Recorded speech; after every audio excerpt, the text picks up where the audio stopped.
नमस्कार। अब इस वीडियो के अंदर हम देखेंगे कि एक फंक्शन का उपयोग करते हुए हम कैसे प्रोग्राम लिखते हैं। ओके, तो यहाँ पर हम एक प्रोग्राम डिस्कस करेंगे। नॉर्मल सा प्रोग्राम है, addition of two number using function.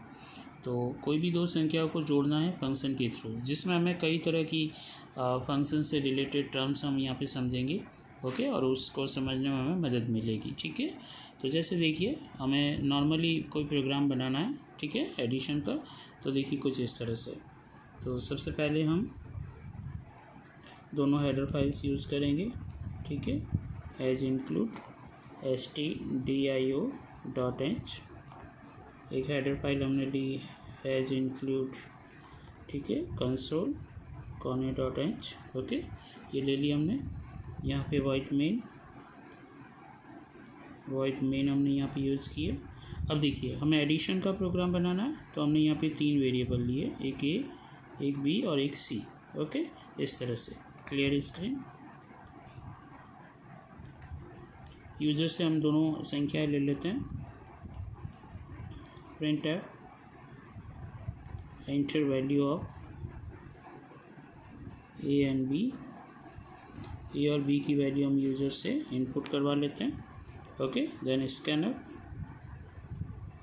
%d address of A and address of B. Okay, अब देखिए हम इस प्रोग्राम को नॉर्मल नहीं बना रहे हैं, फंक्शन के थ्रू बना रहे हैं। तो फंक्शन का नाम हमने रखा यहाँ पे, सपोज कीजिए ऐड।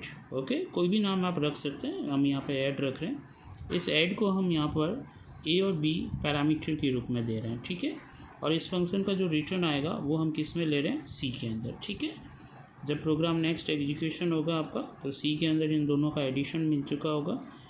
तो यहाँ पर हम मैसेज दे देते हैं एडिशन इज %d और सी को हम प्रिंट करवा रहे हैं। Okay, then get ch here. अब इस फंक्शन की जो कोडिंग है यानी डेफिनेशन हम यहाँ पे देंगे। जैसे फंक्शन का नाम हमने रखा ऐड, तो ऐड नेम यहाँ पे आ गया। ठीक है, ये रिटर्न करेगा एक वैल्यू इंटीजर तरह की, तो यहाँ पर हमने रिटर्न टाइप इंट लिखा। यदि नहीं भी लिखते हैं तो by default int return type माना जाता है। ओके, चलिए अब देखिए जब मेन प्रोग्राम से ए और बी की वैल्यू यहाँ पर फंक्शन को जब कॉल करेंगे तो पास की जाएगी, तो फंक्शन अपने खुद के वेरिएबल यहाँ पे बनाएगा। जैसे मान लीजिए हमने एक इंट एक्स लिया, दूसरा भी आपको अलग से बनाना है ऐसे। ठीक है, हो सकता है कि दो अलग अलग वैल्यू हो, कोई इंट और फ्लोट हो, तो उसके लिए अपने को अलग अलग वेरिएबल डिक्लेरेशन यहाँ पे करना है। अब हम क्या करेंगे, ये जो फंक्शन है आपका, इस फंक्शन की बॉडी में इसकी खुद की कैलकुलेशन जो भी होगी या कोडिंग होगी, ठीक है, कि वो कैसे करता है, तो वो यहाँ पे बनाएगा। जैसे मान लीजिए इसके अंदर इसने एक वेरिएबल बना दिया p, और x और y में जो वैल्यू आई है, एडिशन का काम करना है, तो x और y का एडिशन हमने p में रखा, और p के अंदर एक्चुअल में आपका क्या आ गया, रिजल्ट आ गया जो हमें रिटर्न करना है।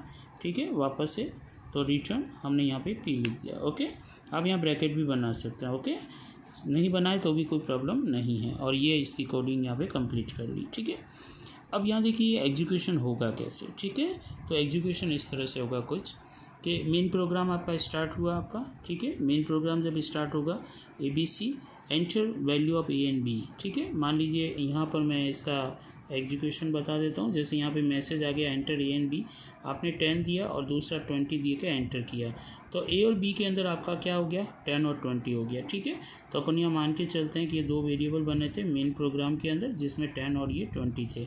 ओके, और अब क्या होगा, जैसे ही वैल्यू देने के बाद यहाँ आएगा, तो यहाँ से कंट्रोल्स डायरेक्ट जंप करेगा, यहाँ पे फंक्शन कॉल करेगा।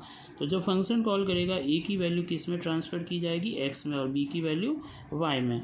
यानी यहाँ पर एक्स और वाई दो आपके वेरिएबल बने। ठीक है, और जब फंक्शन आपका कॉल होगा, है ना, तो ए की वैल्यू यहाँ ट्रांसफ़र कर दी जाएगी और बी की वैल्यू यहाँ ट्रांसफ़र कर दी जाएगी। ओके, इस तरह से अब ये कोडिंग स्टार्ट होगी। पी यहाँ पे बना आपका, ये पी वेरिएबल बना, मान लीजिए एक्स और वाई इन दोनों के अंदर जो भी वैल्यू थी 10 20, तो यहाँ पर 30 आ गया। रिटर्न P यानी कि 30 वैल्यू, तो ये 30 वैल्यू वापस कहाँ ट्रांसफ़र की जाएगी, यहाँ से कंट्रोल वापस से यहाँ पे आएगा और ये आपकी 30 C के अंदर, ठीक है।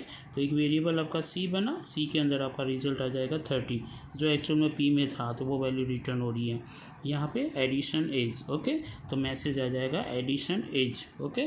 तो यहाँ पर इस तरह से एक मैसेज बन जाएगा आपका कि एडिशन एज, और वहाँ पे 30 आपका प्रिंट हो जाएगा, ओके। और प्रिंट होकर गेट चेंज होकर प्रोग्राम आपका टर्मिनेट समाप्त हो जाएगा।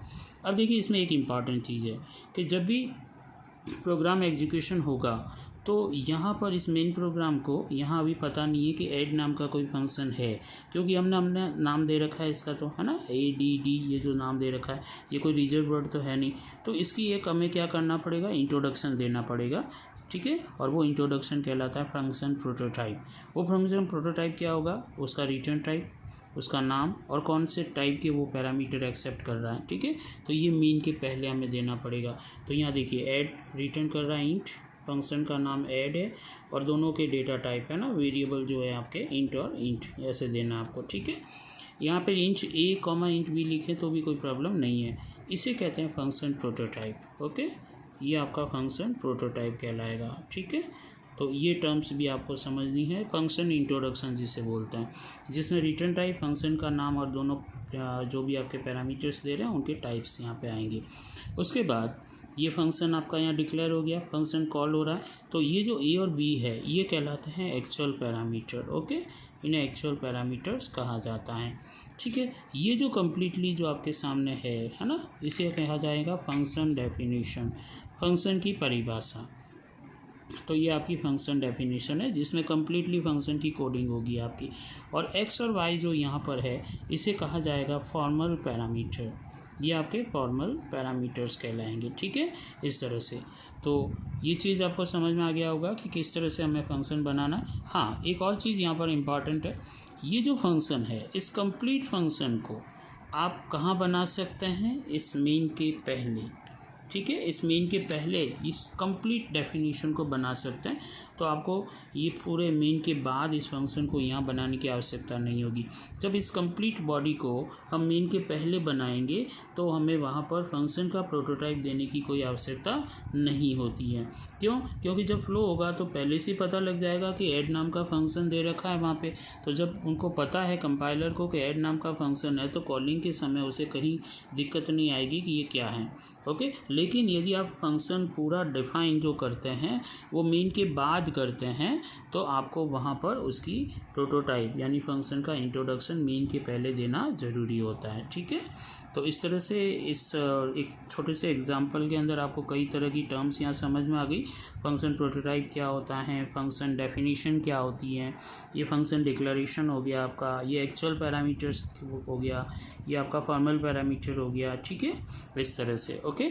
तो आपको भली बात ही इस चीज़ को समझने में आसानी रही होगी, ठीक है। तो इस तरह के प्रोग्राम्स हम आगे है ना और भी करेंगे जिसमें कई नई तरह की टेक्निक्स वहाँ पर हम यूज करेंगे कि फंक्शन जो होते हैं जो यूज़र डिफाइन, ये एक्चुअली में यूज़र डिफाइन फंक्शन हुआ कि यूज़र डिफाइन फंक्शन जो होते हैं वो कई कैटेगरी के भी होते हैं, ठीक है। कोई इनपुट लेता है आउटपुट देता है, कोई इनपुट लेता है आउटपुट नहीं देता है ना, और कोई न तो इनपुट लेता है नहीं आउटपुट देता है, ठीक है। तो ये कुछ उसकी कैटेगरीज होगी यूज़र डिफाइन फंक्शन की, जिसे हम आगे नेक्स्ट वीडियो के अंदर हम डिस्कस करेंगे, ओके। तो ये प्रोग्राम आपको काफ़ी अच्छी तरह से समझ में आया होगा, ठीक है। आप इसे प्रैक्टिस करें, ठीक है, और इस तरह से जितने भी सी के प्रोग्राम होते हैं उनको फंक्शन से बनाने की कोशिश करें। Thank you.